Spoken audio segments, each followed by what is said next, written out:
The Holy Bowl. It is the type of game where the records don't matter, where the stats are thrown out of the window, where the outcome of this game means more than your entire season. Since the late 1960s, the Holy Bowl has been an annual game between the two Catholic high schools in the Sacramento area, Jesuit and Christian Brothers. Athletes will remember those games all their lives for what the fans do for them during those competitions. Since the first opening kickoff in 1969, the Holy Bowl has changed dramatically over the years. You know, at one time, we could play these games at AR. You know, granted, it was a little bit crowded, but we were able to hold them in much smaller venues. And right now, there's not that many venues in Sacramento that could hold the number of fans that come and cheer on Jesuit and Christian Brothers. Mr. Dan Carmazzi, class of 1971 at Christian Brothers, played in the first ever Holy Bowl when Christian Brothers beat Jesuit 20-13. The game has become even bigger. Had to be at least 8,000 to 10,000. It was standing room. If you've ever been out to AR, I mean, it filled up early, and then people were standing or sitting on the grass berms on both sides from top to bottom.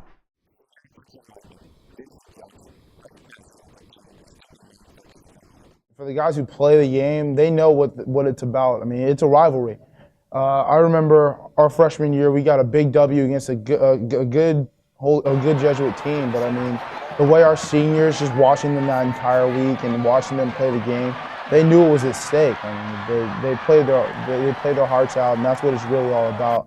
If you give 100% and you leave it all on the field, there's nothing more you can ask for. As each year passes, the week leading up to the Holy Bowl becomes more and more emotional for both the players and the fans. For both schools, that week going into the game is filled with pep rallies and spirit days meant to pump up the players. The week leading up to it, I can vividly remember still. It was really neat being back in the gym this fall for the rally and just watching the students just go crazy. It kind of brought back memories of my junior and senior year because we had rallies that week too. According to Johnson, his final season at Christian Brothers put the Holy Bowl into perspective for him.